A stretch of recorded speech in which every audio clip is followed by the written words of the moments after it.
আসসালামু আলাইকুম, welcome to my channel. সবাই কেমন আছেন? আলহামদুলিল্লাহ, আমিও ভালো আছি। তো আমি আজকে আবার আরেকটা নতুন ভিডিও নিয়ে আসলাম, আর সেটা হলো অরেঞ্জ কেক। আর এটা আমার খুবই ফেভারিট কেক, তো আপনাদের সাথে রেসিপিটা শেয়ার করে ফেললাম। তো এখানে আমি প্রথমে শুকনো উপকরণগুলো একটি চালনি দিয়ে চেড়ে নিচ্ছি। প্রথমে আমি দিয়ে দিচ্ছি এখানে 1 কাপ ময়দা, আর এখানে দিয়ে দিলাম 1 টেবিল চামচ কর্নফ্লাওয়ার আর 1 টেবিল চামচ বেকিং পাউডার। এখন এই 3টি উপকরণ আমি ভালো করে 2 থেকে 3 বার চেলে নেব।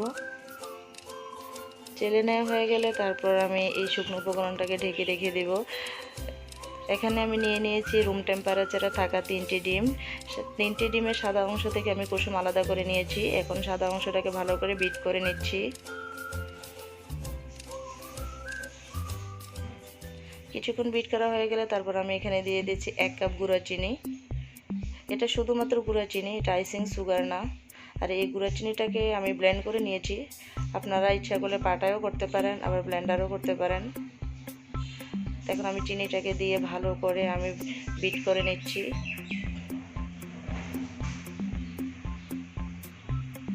দেখতে পাচ্ছেন আমার বিট করা হয়ে গিয়েছে। এখন আমি দিয়ে দিচ্ছি 2 টেবিল চামচ সয়াবিন তেল, যেটা আমরা সবসময় রান্নায় ব্যবহার করি। তারপর দিয়ে দিচ্ছি 1 টেবিল চামচ অরেঞ্জ ইমালশান। দিয়ে দিচ্ছি আমি 2 থেকে 3 ফোঁটা অরেঞ্জ ফুড কালার, সুন্দর একটি কালারের জন্য। এখন আমি ভালো করে বিট করে নিচ্ছি।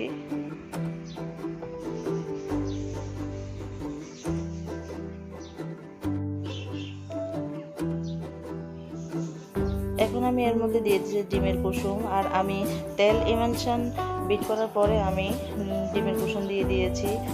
তো ভাববেন যে আমি আগে কেন দিইনি। এখন আমি দিয়েছি যাতে করে ডিমের ফোমটা নষ্ট না হয়, আর ডিমের কুসুম দিয়ে বেশিক্ষণ বিট না করাই ভালো, তাই আমি ডিমের কুসুমটা আমি পরে ইউজ করেছি। তো এখন আমি দিয়ে দিচ্ছি শুকনো উপকরণ। এখন শুকনো উপকরণ দিয়ে আমি ভালো করে আলতো হাতে আস্তে আস্তে করে ডিমের ফোমের সাথে মিশিয়ে নিব। আর এই কাজটা আমাদেরকে একটু আস্তে আস্তে করতে হবে। তো আমি শুকনো উপকরণটাকে মিক্স করছি 2 থেকে 3 বারে।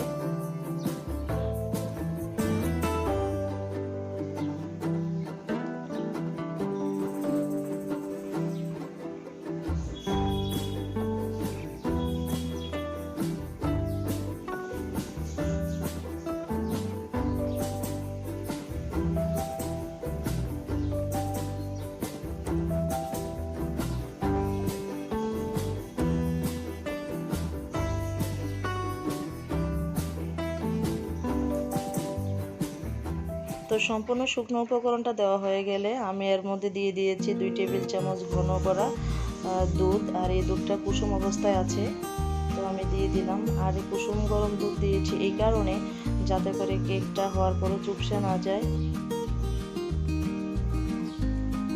এখন আমি আবারও ভালো করে মিশিয়ে নিচ্ছি। মিশিয়ে নেওয়া হয়ে গেলে তারপর আমি ঢেলে দিচ্ছি 7 ইঞ্চি রাউন্ড মোল্ডে। 7 ইঞ্চি রাউন্ড মোল্ডে দিয়ে আমি কেকটাকে বেক করে আনছি প্রায় 40 মিনিটের মতো। তো দেখতেই পাচ্ছেন যে আমার কেকটা হয়ে গিয়েছে। আর এই কেকটা যখন বেক করার পর আমি ওভেনে 5 মিনিট রেখে তারপর আমি ওভেন থেকে বের করে একটি ভারী কাপড় দিয়ে ঢেকে রেখেছিলাম প্রায় 2 থেকে 3 ঘন্টার মতো। তারপর আমি এখন এই কেকটাকে মোল্ড থেকে ছাড়িয়ে নিচ্ছি। বেকিং পেপারটা উঠিয়ে নিচ্ছি। তো মাশাআল্লাহ, আপনারা দেখেই বুঝতে পারছেন যে আমার কেকটা কতটা স্পঞ্জি হয়েছে। আমার এই কেকটা খুবই স্পঞ্জি এবং সফট হয়েছে।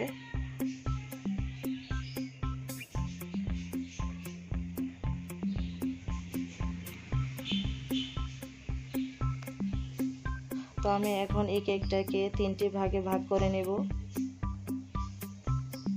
আর এই কাজটা খুব আস্তে আস্তে করে করতে হবে। আর কখনো গরম কেক মোল্ড থেকে বের করতে যাবেন না, বা গরম কেক এভাবে কাটতেও যাবেন না। সবসময় কেক সম্পূর্ণ ঠান্ডা হওয়ার পর তারপর কেক স্লাইস করবেন।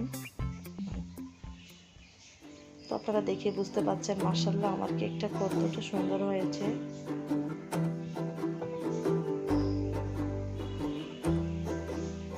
এখন আমি আবারও কেটে নিচ্ছি।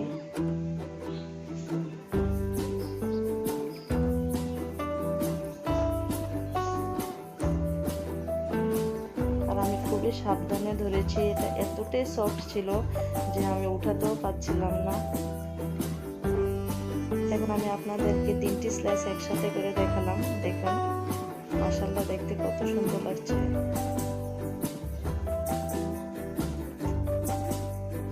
তো এখানে আমি প্রথমে একটি লেয়ার নিয়েছি, নিয়ে এখানে আমি 2 টেবিল চামচ চিনি আর আধা কাপ পানি আর আধা চা চামচ অরেঞ্জ ইমালশন দিয়ে একটি সুগার সিরাপ তৈরি করে নিয়েছি। এখন আমি প্রত্যেকটা লেয়ারে আমি সুগার সিরাপ দিব। তো আমি প্রথম লেয়ারে ভালো করে সুগার সিরাপ দিয়ে দিচ্ছি। আর এই সুগার সিরাপটা আমাকে এখানে অবশ্যই দিতে হবে, তা না হলে ক্রিম দেওয়ার পর এই কেকটা সফট থাকবে না। তো এখন আমি ক্রিম দিয়ে দিচ্ছি, আর এই ক্রিমের সাথে আমি আধা চা চামচ মাল্টার রস আর আধা চা চামচ অরেঞ্জ ইমালশন আর 1 থেকে 2 ফোঁটা অরেঞ্জ ফুড কালার দিয়ে আমি মিক্স করে নিয়েছি। তো এই ক্রিমটা খেতে অসম্ভব মজা। তো এখন আমি ভালো করে ক্রিমটা সমানভাবে দিয়ে দিচ্ছি।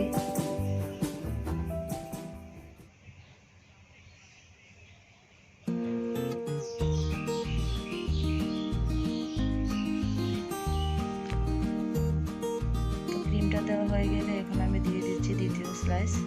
এখন আমি এই কেকের স্লাইসটা দিয়ে ভালো করে হাত দিয়ে চেপে চেপে লাগিয়ে নিচ্ছি। তারপর আমি এখানে আবারও দিয়ে দিচ্ছি সুগার সিরাপ। ভালো করে আবারও সুগার সিরাপ দিয়ে আবারও ক্রিম দিয়ে দিব।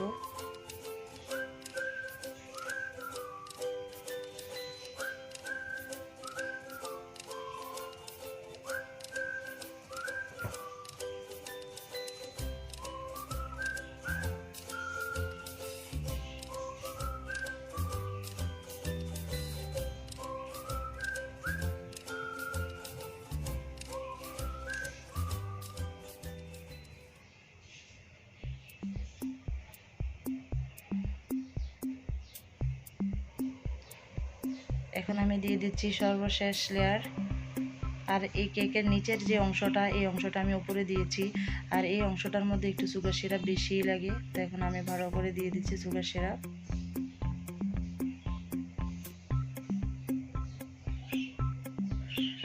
এখন আমি সাইডে থাকা যে ক্রিমটা, এটা একটু সমান করে দিচ্ছি।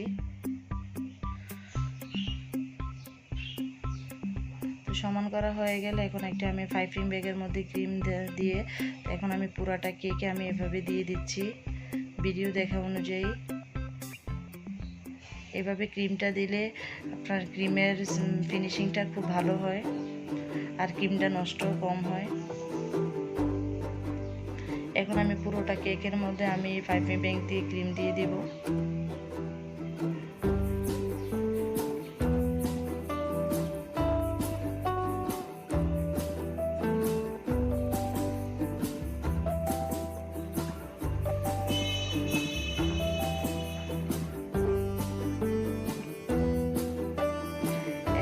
বাটার নাইফ দিয়ে ক্রিমটাকে সমান করে দিচ্ছি।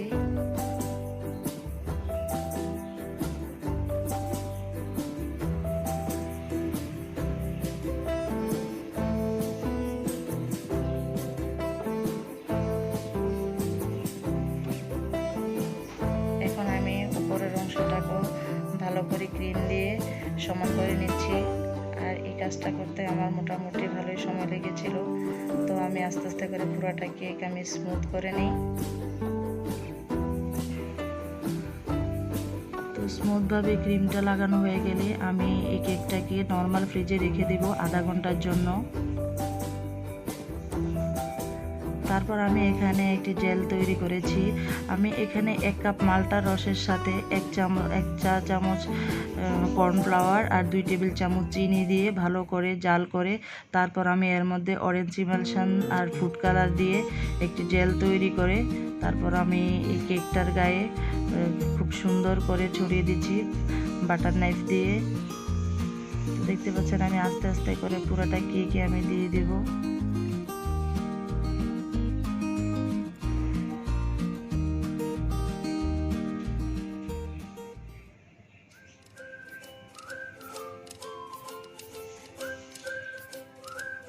আর এই জেলের রেসিপিটা যদি আপনাদের কারো প্রয়োজন হয় তাহলে অবশ্যই আমাকে কমেন্টস করে জানাবেন।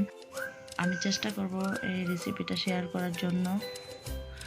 আর এই জেল দিয়ে যদি কেক ডেকোরেশন করা হয় তাহলে কেকের সৌন্দর্যটা দ্বিগুণ বেড়ে যায়, যা আপনারা স্ক্রিনে দেখানো অনুযায়ী বুঝতে পাচ্ছেন।